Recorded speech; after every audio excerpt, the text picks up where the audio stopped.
18절부터 25절에 보시면 예수님께서 이 땅에 오신 목적이 두 가지가 거기 잘 제시되어 있습니다. 자, 첫 번째가 예수님은 우리를 구원하러 오셨습니다.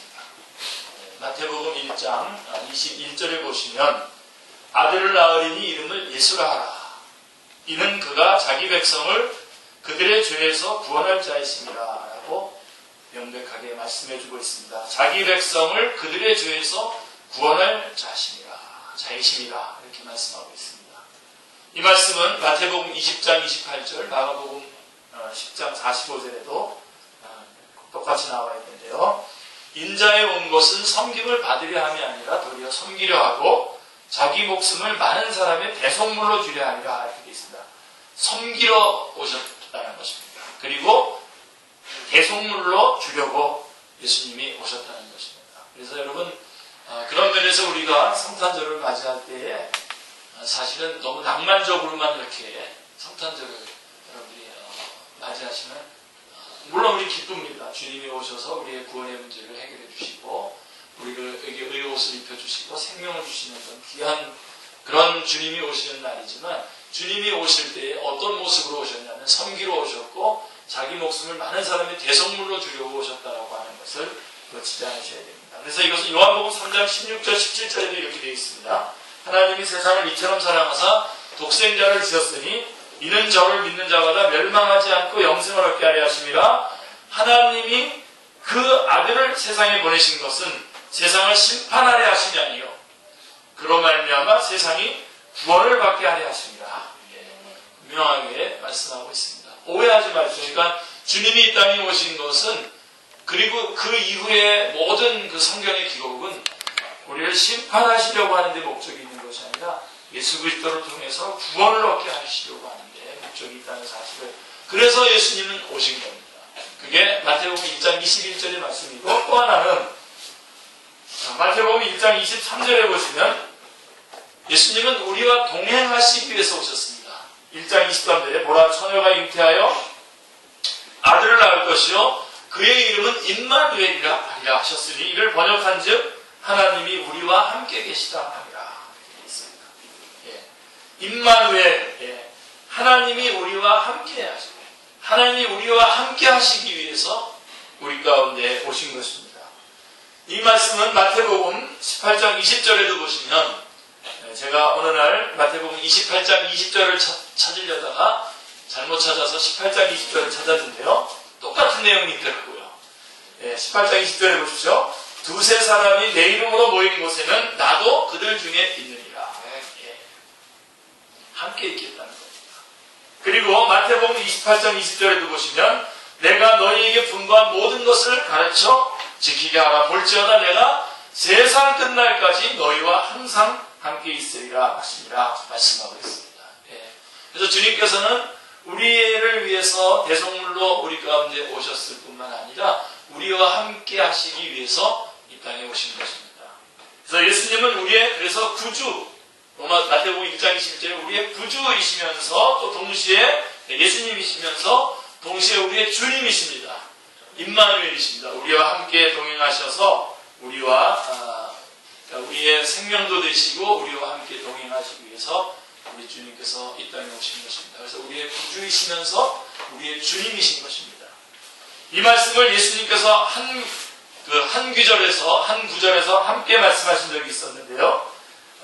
먼저는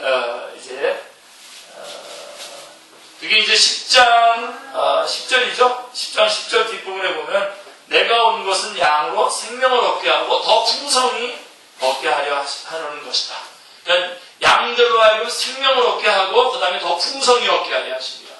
이게 우리 주님이 우리 가운데 오셔서 우리에게 베풀어 주시기를 원하시는 것들입니다. 그래서 이거 다 누리셔야 돼요. 생명도 얻으시고 주님 안에서 주님의 생명으로 풍성함을 누리셔야 됩니다. 그래서 예수님께서는 요한복음 10장 7절에서 내가 양의 문이다 이렇게 말씀하고 있습니다. I am the gate of the sheep. 내가 양의 문이다. The gate라고 해서 오직 유일한 문이라는 겁니다. 예수님이 유일한 문이십니다. 그래서 우리는 다 예수님을 통해서만 구원을 받아야 되고 그 다음에 뭐라고 얘기하시냐면 나는 소나무목자다. I am good shepherd. 나는 I am the good shepherd. 나는 선한 목자다. 라고 또 이렇게 분명하게 말씀해 주고 있습니다. 그래서 이걸 두 개를 합쳐서 내가 온 것은 양으로 생명을 얻게 하고 더 풍성히 얻게 하려 하는 것이다. 라고 이렇게 이 말씀으로 요약할 수가 있습니다. 한마디로 예수님은 이 땅에 우리에게 생명을 주시고 우리를 더 풍성하게 하시기 위해서 이 땅에 오신 것입니다. 아멘. 아멘. 그렇다면 우리가 예수님을 맞이한다면 이런 예수님으로 말미암아 우리가 생명을 얻고 풍성함을 누려야 되겠죠. 예. 그러면 이러한 예수님을 맞이하기 위해서 우리가 어떤 준비를 해야 될 것인가가 오늘 우리가 읽었던 본문 말씀 누가복음 3장 1절로 8절에 잘 나와 있습니다. 사랑하는 성도님들, 기다림이 있다는 것은 참으로 행복한 일입니다. 기다릴 대상이 있다는 것, 기다릴 자격이 있다는 것, 내가 기다릴 수 있는 자격이 있다는 것만큼 행복하고 아름다운 일은 없을 것입니다. 자, 소망적인 기다림을 가진 사람, 약속받은 미래를 바라보는 사람은 어떤 경우에 처하더라도 행복한 사람입니다. 할렐루야. 예. 자, 2000년 전 이스라엘은 로마의 속국으로 어둡고 암담한 현실 속에 있었습니다. 정치, 사회적으로는 불안했고요. 도덕과 윤리는 헤롯 왕이 동생의 아내를 취해서 자기의 아내를 삼는 등 그 도덕적인 그 현실은 땅에 떨어졌었고요. 종교적으로는 세속화되어 있었습니다. 그래서 알맹이는 없고 껍데기만 남아있는 그러한 신앙 가운데 있었던 때였습니다. 그래도 이스라엘 백성들이 희망을 잃지 않았던 것은 뭐냐? 메시아 대망사자입니다. 메시아가 오실 것을 기다리고 있었던 것입니다. 메시아를 갈망하는 이스라엘 백성에게 400년 동안이나 예언자들의 메시지가 끊어져 있었습니다. 그래서 400년간의 침묵 기간이라고 하는데 사실은요, 자, 메시지가 전달된 것이 안 전달된 것이 아니라 들을 수 있는 사람들이 없었습니다. 그런데 지금 그 메시지가 400년 동안 침묵이었었던 예언자들의 메시지가 끊어졌었는데 지금 그 메시지가 다시 지금 유대 광야에서 전해지고 있었습니다. 3절에 보면 세례 요한이 외치자. 드디어 이제 세례 요한이 400년간의 침묵을 깨고 외치는 겁니다.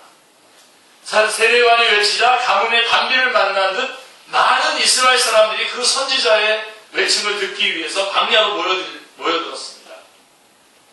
상상을 한번 해보십시오. 그렇게 갈망했던 이제 하나님의 말씀을 듣겠다고 백성들이 광야로 나온 겁니다. 그래서 3절부터 6절을 보시면 세례 요한이 이렇게 외쳤습니다. 요한이 요단강 북은 각처에 와서 죄사함을 받게 하는 회개의 세례를 전파하니 선지자 이사야의 책에 쓴 바 광야에서 외치는 자의 소리가 있어 이르되 너희는 주의 길을 준비하라. 그가 오실 길을 곧게 하라. 모든 골짜기가 메어지고 모든 산과 작은 산이 낮아지고 굽은 것이 곧아지고 험한 길이 평탄해질 것이요 모든 육체가 하나님의 구원하심을 보리라 함과 같으니라. 예. 너희는 주의 길을 준비하라는 겁니다. 그가 오실 길을 곧게 하라는 겁니다. 모든 육체가 하나님의 구원하심을 보겠다는 것입니다. 이게 세례 요한이 외친 외침의 핵심 메시지입니다.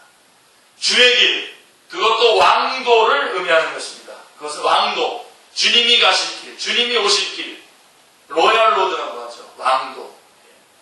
옛날에 왕이 지나간다고 하면 어떻게 하죠? 길을 닦고, 길이 없으면 길을 만들고, 구부러진 길은 바르게 잡고, 더러워진 길은 깨끗하게 청소했습니다. 여러분 좀 지금 잘 모르실 분들 계시겠는데, 저희 어렸을 때는 뭐 대통령이 이렇게 어디 지나간다고 그러면 막 우리 학교 다니다가도 학교에서 나가가지고 막 태극기 흔들고 막 그렇게 해서 요즘은 이제 그렇게 안 합니다만 요즘은 일부러 그렇게 했다면 난리 나죠. 그렇게 안 하는데 전에는 그렇게 했습니다. 그런 것처럼 이때 당시에 왕의 길은 다 뭐 청소도 하고 길도 내고 산도 깎고 막 그런 엄청난 일들을 해냈던 것입니다. 자, 세례요한은 바로 이 왕도를 마련하라는 것입니다. 예수 그리스도께서 오시는데 바로 이러한 왕도를 마련하고 맞이하라는 것입니다. 주님이 오시는 그 길을 준비하라고 말씀해주고 있는 것입니다. 메시아를 맞이할 길을 예비하라. 그리고 그 길로 왕을 모셔드려라. 이것이 세례요한의 메시지인 것입니다. 자, 길을 닦아야 합니다. 여러분, 예수님이 지금 우리의 마음에 오시려고 합니다. 길을 닦아야 됩니다. 좋은 길, 고든 길이 필요합니다. 평탄한 길이 필요합니다. 구부러진 길은 효율성이 없습니다. 효율이 없어요. 그래서 튀어나온 곳은 깎아내고 낮은 골짜기는 메우고 높은 산은 안 되면 굴을 뚫어서라도 또 다리를 가면은 다리를 놓아서 준비해야 돼요. 우리 마음에도 이같이 고든 길을 만들려고 하는 것이 세례요한의 외침인 것입니다. 그리스도께서 내 마음에 들어오시도록 그의 길, 즉 왕도를 만들고 크리스마스를 맞이하라고 하는 것입니다. 메시아를 모셔드릴 마음의 일을 예비하라, 준비하라. 자, 그러면 이제 우리는 크리스마스를 어떻게 준비해야 됩니까? 우리는 이 12월 달 내내 크리스마스를 준비하는 마음을 갖기로 원합니다. 그리고 정말 주님, 우리가 날짜를 정해놨지 않습니까? 12월 25일 날로. 그래서 그날을 기점으로 해서 정말 아주 감격적으로 그리스도를 다시 한번 여러분의 주님으로 온전히 모셔드리는 그러한 역사가 여러분 안에 일어나길 바랍니다. 그래서 먼저 준비해야 되겠는데 어떻게 준비해야 되냐? 첫째로, 자, 사실은 이 말씀은 제일 하고 싶은 말씀입니다. 크리스마스 때가 되면 정말 하고 싶은 말씀인데 이게 복음입니다. 이게 구속사입니다. 절망의 골짜기가 메워져야 됩니다. 예, 정말 여러분 혹시 뭐 드라마를 보거나 혹은 뭐 영화를 보거나 혹은 여러분들이 실제로 한번 경험하셨던 분들 어떻습니까? 상대방에게, 여러분이 사랑하는 상대방에게 제일 안타까운 때가 언제입니까? 내 사랑이 오해받고 있을 때, 내 사랑을 상대방이 받아주지 않을 때가 제일 힘들죠. 여러분, 우리 주님께서는 정말 주님이 먼저 당사자가 아니심에도 불구하고 주님께서 먼저 문제를 해결하시려고 우리 가운데 하는데 우리가 이것을 안 받아들입니다. 그게 제일 주님의 마음을 가장 힘들게 하는 건데, 이번 크리스마스 때 우리는 주님의 마음은 힘들지 않도록 제일 먼저 여러분, 우리 안에 있는 절망의 골짜기를 먼저 메워야 되겠습니다. 5절 앞부분을 보시면 이렇게 돼 있어요. 모든 골짜기가 메워지고 라고 말씀하고 있습니다. 주님의 안타까운 마음을 세례요한이 외치고 있는 것입니다. 요한복음 5장에 보면요, 정말 안타까운 그 사건이 하나 나와 있습니다.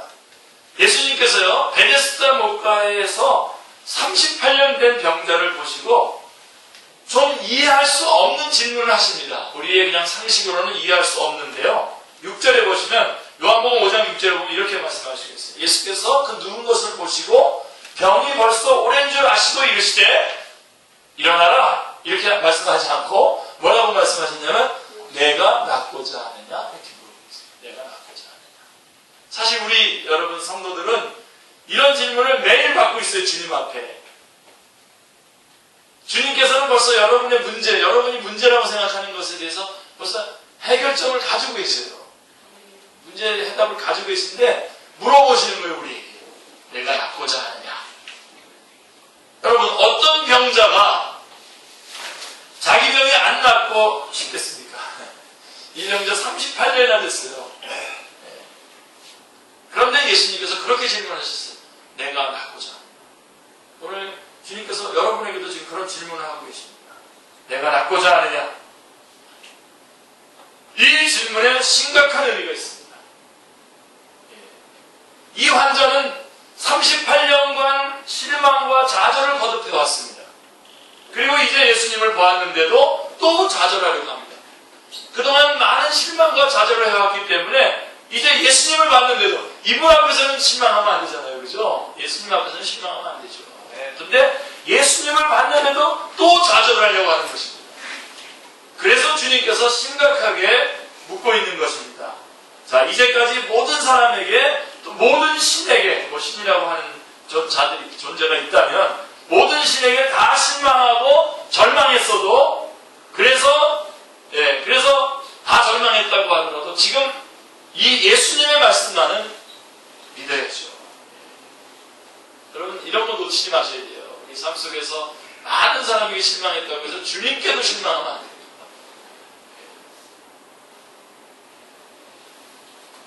아무리 많은 사람에게 배신을 당했어도 예수님만은 믿어야 합니다. 자, 우리는 나는 망했어. 나는 자격이 없어. 나는 구제불능이야. 이렇게 말하면서 자기를 학대하고 쓰러지는 사람들이 참 많습니다. 그러면 안 됩니다. 우리 요한 집사님 자주 그러죠. 나는 결혼할 자격이 없는 것 같아요. 그러면 다 없는 겁니다. 다 없는 겁니다. 그러면 다 없는 거예요. 제가 이 사진을 하나 찍어가지고 이렇게 보냈는데 아주 좋아하던데 사람들이. 근데 본인은 자꾸만 아니다. 또 우리 이익범 집사는 또 너무 또 자기가 또 된다고 또 하여간 제가 볼 때는 이거 자기를 주님이 여러분 우리가 얼마나 소중한 존재입니까? 우리가 주님 사실은 인간으로 태어난 거 하나님 형상으로 지음받은 것부터만 하더라도 우리는 얼마든지 자랑할 만한 존재고요. 거기다가 그리스도께서 나를 위해서 나를 값주고 사셨다라고 하는 그런 존재라고 하는 것을 놓고 볼 때 우리는 정말 이것만 가지고도 얼마든지 우리는 그런 좌절하면 안 됩니다. 그리고 여러분, 우리 여러분 같이 이렇게 귀한 분이 없어요. 우리 요한 집사님 같이 이렇게 멋있는 남자가 어디 있습니까? 아직 여자들이 손해보고 있는 거죠. 그래서 이게 너무 좌절하는. 그래서 제가 묻는 거예요. 제가 정말 결혼하기 원하느냐? 이렇게 물어보는 거예요. 정말 원하는 거야? 아니면 돌려 말하는 거야? 지금 그러는 거죠. 예. 정말 원하는 거야. 바로 이 주님께서 지금 이 사람 앞에서 물은 게 바로 그 물음입니다. 그의 예수님이 지금 그 마음에 오시려고 하는데 그 절망된 마음으로 예수님을 받아들이면 어떻게 되겠습니까? 예수님을 하나의 어떤 불절시켜가지고 예수님을 이질어진 모습으로 예수님을 받아들이게 된단 말이에요. 참 이게 주님께서 참 안타까워요. 그래서 주님께서 마가복음 같은 데 보면요 계속해서 자기를 알리지 말라는 거예요. 기적을 베푸시고도 알리지 말라는 거예요. 나중에 예수님께서 십자가를 지시고 부활하신 후에나 이런 것들을 얘기하는 거예요. 이 의미가 예수의 십자가 부활을 통해서 자기가 어떤 존재로 바뀌었는지를 모르는 채로 그런 사건들을 보면 다 왜곡되게 본다는 거죠. 그래서 지금 주님께서 묻고 있는 겁니다. 내가 낫고자 하는. 구원받을 자격은 우리에게로부터 오는 게 아닙니다. 우리 쪽에서 아무리 확인하려고 해도 확인이 안 됩니다. 구원받을 자격은 없습니다. 우리 가운데. 그 구원받을 자격은 어디로부터 오냐면 주님께로부터 오는 것이고 끝입니다. 그게. 더 이상 여기다가 어떤 것도 가미하면 추가하면 그것은 잘못되는 것입니다. 로마서 1장 1절은 뭐라고 얘기하고 있습니까? 복음을 하나님의 복음이라고 말씀하고 있어요. 예수 그리스도의 종 바울은 사도로 부르심을 받아 하나님의 복음을 위하여 특정을 주었다. 하나님의 복음이라고 하는 것입니다. 이것은 우리의 구원이 하나님께서 베푸시는 일방적인 은혜라고 하는 말씀입니다. 할렐루야. 그러므로 우리의 구원은 베푸시는 하나님께서 그 주도권을 갖는 것입니다. 우리의 구원의 조건은 하나님께 있습니다.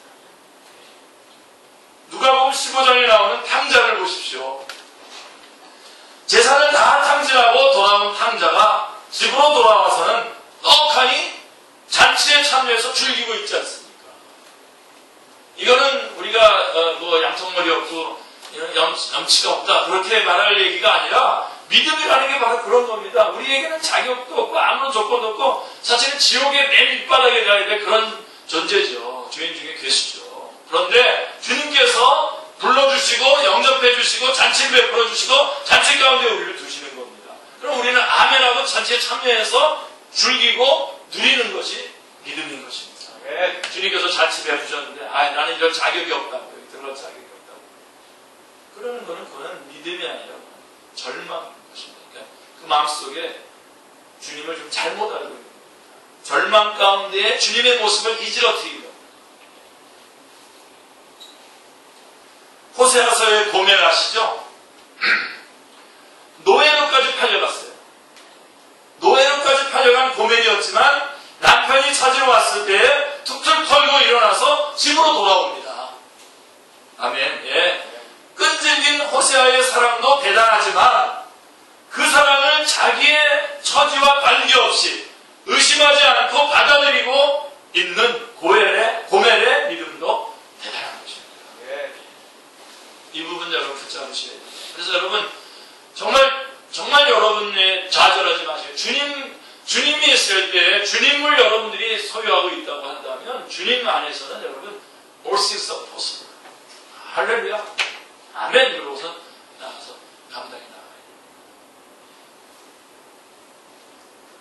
주님이 보시는 절대적인 시선으로 자기 자신을 보아야만 합니다. 자존감을 회복해야 합니다. 아멘. 주님이 보시는 나의 절대적인 가치가 무엇입니까? 예, 창세기 1장 31절에도 분명하게 말씀하고 있죠. 하나님이 지으신 그 모든 것을 보시기에 심히 좋았더라. 저녁이 되고 아침이 되니 이는 였으잖아요. 주님 바뀌셨습니까? 주님의 마음이? 우리를 이렇게 보실 때에 심히 좋았더라고 말씀하고 있습니다. 예. 믿음이란 하나님이 나를 보시는 그 시선으로 내가 나를 보는 것입니다. 아멘. 자, 여기서 나는 제가 좀 추가해서 아주 분명하게 덧붙이고 싶은데 여기서 나는 누구냐? 주님께서 내 삶 속에 개입하셔서 나를 아름답고 존귀하고 눈부시게 만들어 놓으실 나의 모습, 바로 그 나를 하나님이 보시는 시선으로 내가 나를 보는 그게 믿음입니다. 그것을 끌어올리시기 바랍니다. 절망의 골짜기를 메우시길 바랍니다. 이것이 예수님을 맞이하는 첫 번째 준비입니다. 절망의 골짜기를 메우셔야 됩니다. 절망의 골짜기는 메우고 높은 자존감으로 성탄을 준비하시기를 주님의 이름으로 축원합니다. 네. 그 다음에는 두 번째로는 교만의 산을 깎아야 됩니다. 교만의 산. 사실 이 부분에는 우리가 앞부분도 참 안타깝지만 이 부분에는 우리가 자주 걸립니다. 앞부분에는 아주 항상 걸리고요. 이 부분 자주 걸립니다. 교만의 산은 깎아야 합니다. 5절 중간 부분에 보시면요. 누가복음 3장 5절 중간 부분에 보시면 모든 산과 작은 산은 낮아지고 라고 말씀하고 있습니다. 자, 사랑하는 성도님들, 교만이란 무엇입니까? C.S. 루이스는 그의 기독교 변증서인 순전한 기독교에서 이 순전한 기독교 책 여러분 꼭 읽도록 권합니다. 좋은 책입니다. 귀한 책입니다. 순전한 기독교에서 교만을 가장 큰 죄라고 하는 타이틀을 붙여서 설명을 하고 있습니다. 교만이란 이렇게 설명해요. 교만이란 이 세상에 사는 사람이라면 누구도 자유로울 수 없는 악. 그러면서도 다른 사람에게서 그것이 나타나면 누구나 혐오하는 악. 그리스도인 말고는 자신에게 그런 악이 있다는 것을 생각조차도 못하는 악이 바로 교만이라는 겁니다. 계속해서 C.S. 루이스가 교만에 대해서 쓴 글을 좀 요약해보면 다음과 같습니다. 좀 읽어드릴게요. 교만은 가장 핵심적인 악이요 가장 궁극적인 악이다. 교만은 온갖 다른 악으로 이어진다. 교만은 하나님께 전적으로 맞서는 마음 상태이다. 교만한 사람일수록 다른 사람의 교만을 더 싫어한다. 각 사람의 교만은 다른 사람들의 교만과 경쟁 관계에 있다. 다른 악들은 우연히 경쟁적이 되는 반면에 교만은 본질적으로 경쟁적이 된다. 교만은 단순히 무언가를 가지는 것에 만족하지 못하고 옆 사람보다 더 가져야만 만족한다. 교만한 사람은 자신이 원하는 것 이상을 얻었을 때에도 그때에도 단지 자기의 능력을 과시하기 위해서 더 많은 것을 얻고자 한다. 권력이야말로 교만한 사람이 가장 좋아하는 것이다. 다른 사람들을 꼭두각시처럼 좌지우지하는 것만큼 우월감을 느낄 수 있는 일이 더 이상 없기 때문이다. 교만한 사람은 자기보다 힘있고 돈 많고 똑똑한 사람이 전 세계에 단 한 명만 있어도 경쟁자로 여기고 적으로 여긴다. 교만한 교만한 사람은 하나님을 알 수 없습니다. 교만한 사람은 항상 눈을 내리깔고 사물과 사람을 본다. 그렇게 내리깔고 보는 한 자기보다 높이 있는 존재를 결코 볼 수 없다. 이 C.S. 루이스가 부연해서 교만에 대해서 좀 설명한 걸 제가 요약해 보았습니다. 마음에 교만이 있는 사람은 자기 명예, 자기 존중, 자기 우월감 때문에 예수님이 오셔도 알아보지도 못할 뿐만 아니라 영접하지도 못합니다. 그게 요한복음 1장 11절의 증언입니다. 자기 땅에 오매 자기 백성이 영접하지 아니했습니다. 사람들이 다 이게 교만이 자기에 높아져 있는 겁니다. 마태복음 18장 1절로 5절 말씀을 보십시오. 그때 제자들이 예수께 나와 이르되 천국에서는 누가 크니까? 예수께서 한 어린아이를 불러 그들 가운데 세우시고 이르시되 진실로 너희에게 이르노니 너희가 돌이켜 어린아이들과 같이 되지 아니하면 결단코 천국에 들어가지 못하리라. 그러므로 누구든지 이 어린아이와 같이 자기를 낮추는 사람이 천국에서 큰 자니라. 또 누구든지 내 이름으로 이런 어린아이 하나를 영접하면 곧 나를 영접함이니 라고 말씀하고 있습니다. 여러분 성경 보십시오. 오늘 이 말씀 보시면 여기에 구원의 절대 조건이 나옵니다. 여러분 구원의 절대 조건이 뭐라고 되어 있습니까? 여기 어린아이와 같지 않나. 어린아이와 같아야 된다. 성경이 우리 주님께서 증언하신 겁니다. 어린아이와 같이 자기를 낮추는 사람이 천국에 들어갈 수 있습니다. 그러니까 여러분 우리가 지금 예수 그리스도를 영접하고 구주로 영접한 사람들은 다 어떤 순간 주님 앞에서 자기를 낮추고 어린아이와 같이 예수님을 영접했기 때문에 지금 이 자리에 있는 겁니다. 그렇지 않았다면 여러분 이 절대 조건이에요. 이거는 상대 조건 없어지려고 그러는 것이 아니라 분명히 이래야만 천국에 들어갈 수 있습니다. 자, 교만의 산을 깎고서야 주님을 맞이할 수 있습니다. 아멘. 작은 산은 깎고 너무 높아서 깎을 수 없는 산은 터널을 내서라도 주님의 길을 예비해야 합니다. 교만의 산은 깎고 겸손으로 성탄을 준비하시는 여러분들 다 되시기를 주님의 이름으로 축원합니다. 그 다음에 우리가 또 자주 놓치는 것 중에 하나가 뭐냐면 이겁니다. 세 번째, 굽은 것은 펴져야 합니다. 굽은 것은 펴져야 합니다. 우리가 성탄을 준비하는 세 번째 마음이 뭐냐면 굽은 것을 펴야 됩니다. 5절 중간 부분에 보면 굽은 것이 고다지고 라고 말씀하고 있습니다. 사랑하는 성도님들, 어두워진 것은 밝아져야 되고요. 편견은 정견으로 수정되어야 합니다. 하나님과 내가 화해하는데 방해되는 것들, 이웃과 내가 하나가 되는데 방해되는 것들, 이런 구부러진 것들이 펴져야 합니다. 마음이 구부러진 사람의 눈에는 모든 것이 삐뚤어지고 왜곡되어 보입니다. 그들은 매사에 비판적이고 비관적입니다. 그래서 칭찬은 아첨처럼, 충고는 멸시처럼, 위로는 조소처럼 받아들입니다. 마치 깨진 거울처럼 말이에요. 깨진 거울처럼 그 구부러진 마음으로 하나님의 말씀을 듣고 예수 그리스도를 보니까 바로 듣고 바로 볼 리가 없는 것입니다. 예수님 당시의 제사장들이 그랬어요. 예수님 당시의 제사장들, 바리새인들, 서기관들, 그들도 예수님을 기다렸죠. 근데 예수님이 왔는데요. 그 구부러진 마음으로 예수님을 받아들였으니 어떻게 하겠습니까? 십자가에 못 박아 죽는 거죠. 구부러진 마음을 펴시길 바랍니다. 구부러진 마음을 펴고서야 예수님을 만날 수 있습니다. 여러분, 성경 말씀의 바른 자리로 쫙 돌아오셔서 성경을 쫙 바르게 받아들이시면 여러분의 굽어진 마음, 바른 마음으로 바꿔질 것입니다.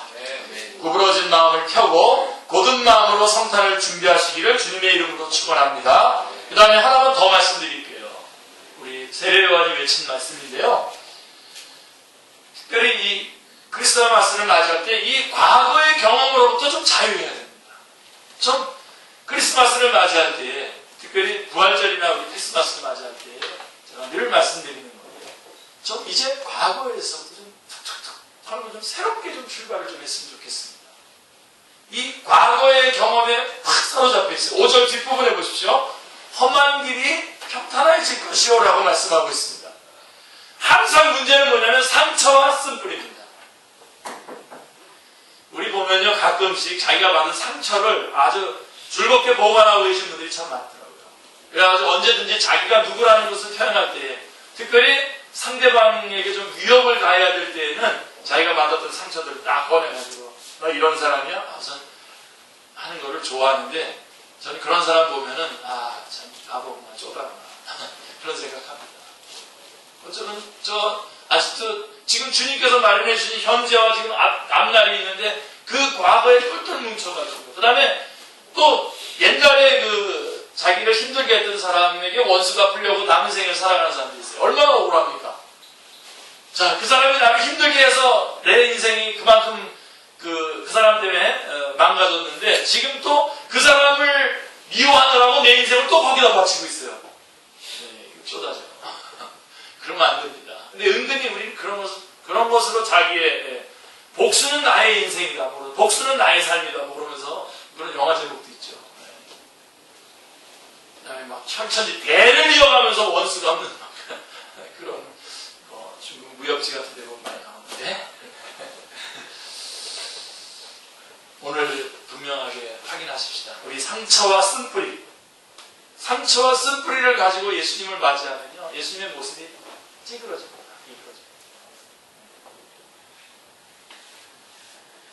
저는 이게 여러분에게서 이런 정말 이 상처, 그래서 제가 상처 처리하는 방법을 제가 깊이 연구를 했습니다. 저는 무슨 상담이나 무슨 심 이런 거보다도 상처에 대해서 4가지의 원리가 있습니다. 제가 유명한 몇몇 사람들의 한 개씩 얻어온 건데, 제가 딱 종합을 했어요. 아주 짧아요. 자, 첫째로 상처 처리하는 방법입니다. 첫째로, 기대가 되십니까? 어떻게 상처를 처리해야 됩니까, 우리? 첫째로, 상처를 주면 받지 마시고. 우리 형주 집사님은 알고 계신 것 같아요. 상처를 주면 받지 마시고.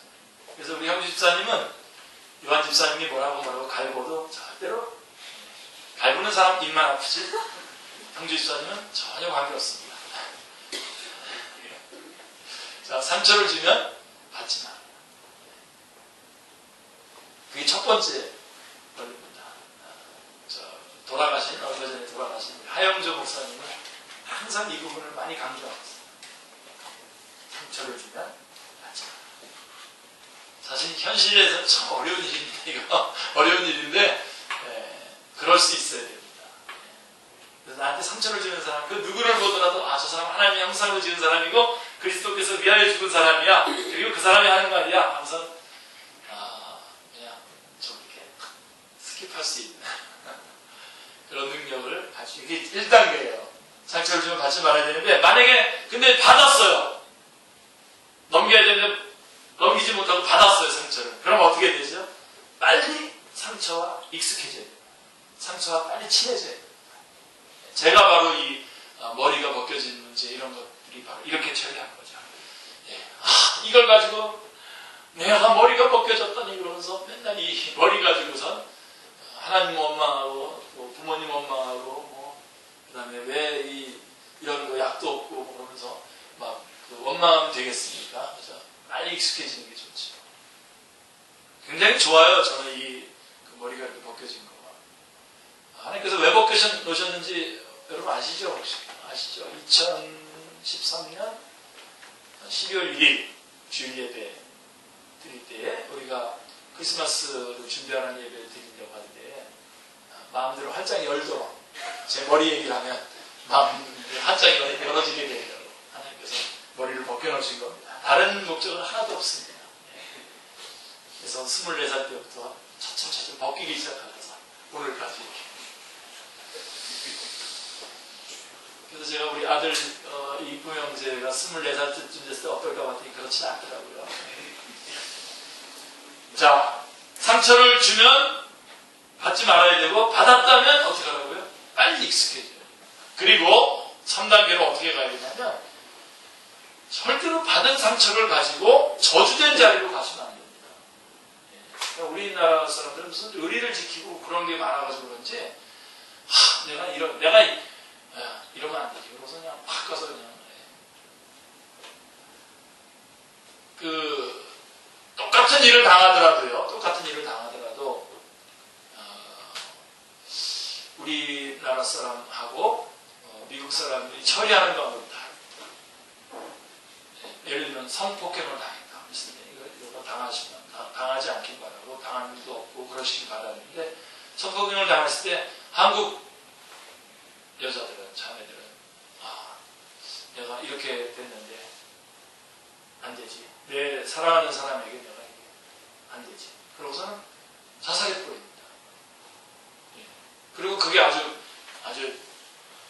멋있는 거로 이렇게 표현이 되는데 절대 그러지 마시기 바랍니다.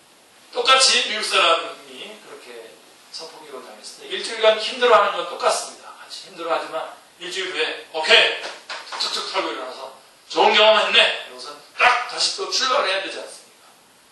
그렇게 해야 되는데 우리는 안 돼. 내가 이렇게 하고서 내가 좋은 삶을 살면 안 되지. 나는 안 돼요. 다른 사람들은 알지도 못하는데 자꾸만 자기 거로 자기가 스스로 끄집어내가지고 비참한 자리로 가는 거예요. 절망될 때 비참한 자리로 끌고 가는 거죠. 안 됩니다. 어디로 가야지? 은혜의 자리로. 자, 봐라. 저 유리창이 저렇게 그대로 있을 때는 괜찮지만 또 깨져서 이렇게 딱 깨져서 막 이렇게 되니까 무지개 색깔 나고 괜찮네. 그러고서 또 유리창 깨진 것도 또 깨진 데부터 아름답게 봐줄 수 있잖아요. 네? 별로 공감을 안 하시는 것 같아요. 유리창 깨져가지고 청천 색깔로 빠지는 쪽 하나 거 하나 빠지는 색깔 이렇게 나오는 거 혹시 못 보셨군요. 자기가 은혜된 자리로 가져가셔야 됩니다. 자기를 소중하게 사랑해 주셔야 돼요. 네.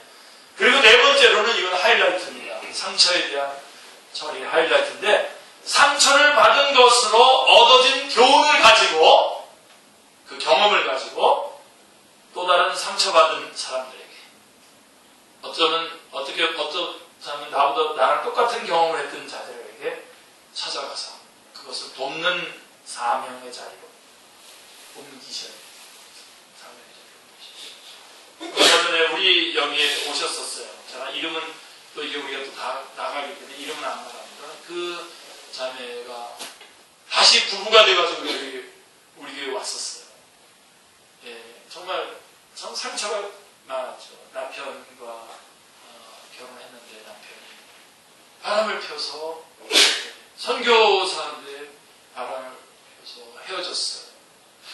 병이 들었어요, 남편이. 근데 그 남편이 다시 같이 살겠다는 겁니다. 근데 다시 받아줬어요. 그래서 같이 지금 선교사가 돼서 같이 선교 사역을 하려고 왔어요. 그때 당시 그 자매가 뭐라 그랬는지 아세요?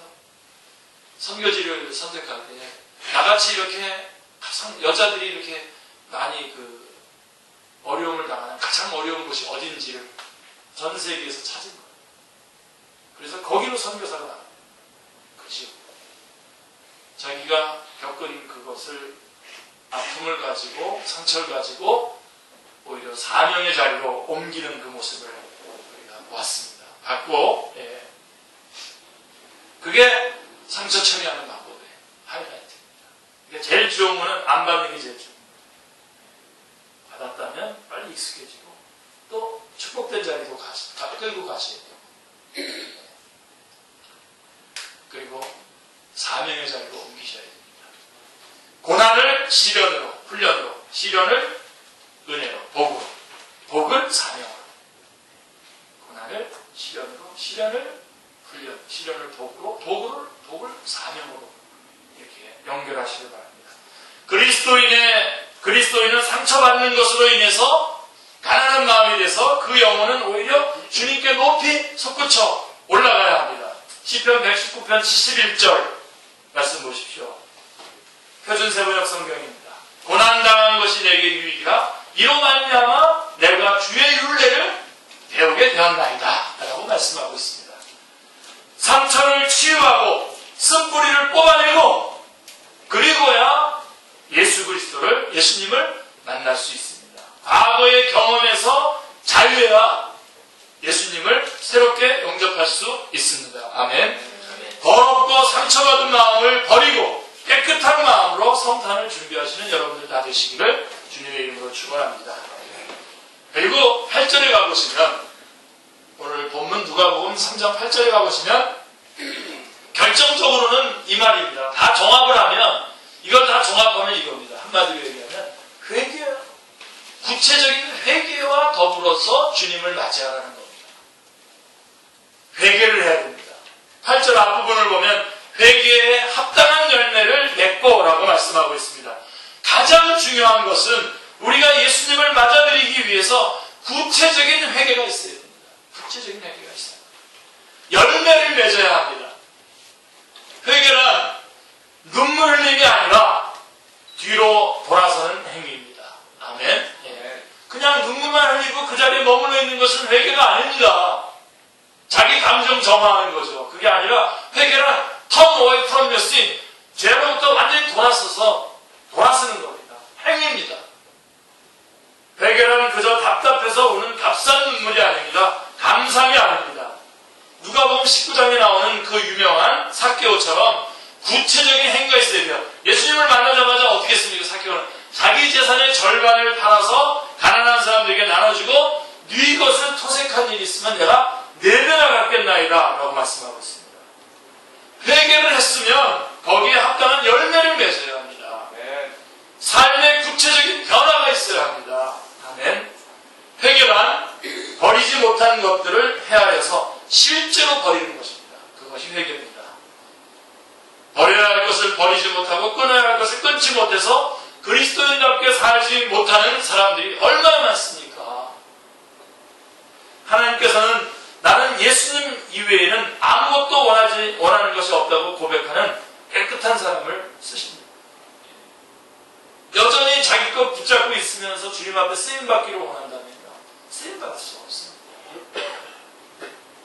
내가 버려야 할 것이 무엇인지 구체적으로 점검하시고, 여러분들이 뭘 지금 크리스마스 맞아서 뭘 내가 준비해서 갖추는 거가 지금 싸움이 아니라 내 안에 있는 것들 가운데 버려야 될 것들을 버리는 것이 크리스마스를 준비하는 건데, 그게 바로 회개입니다.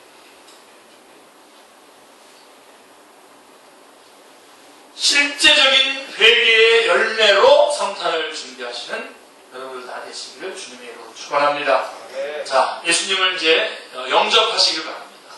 말씀을 마무리하겠습니다. 회개에 합당한 열매를 맺고 구부러진 곳을 바로 잡아 펴고 교만한 산을 꺾고 절망의 골짜기는 메우고 상처는 싸매고 더러워진 길은 깨끗하게 청소해서 영광의 왕이 들어오시도록 준비하고 이번 크리스마스를 맞이하시기를 기도합니다. 그래서 결국 누가복음 3장 6절의 말씀처럼 모든 육체가 하나님의 구원하심을 버리라 하는 그 말씀이 이루어지기를 바랍니다.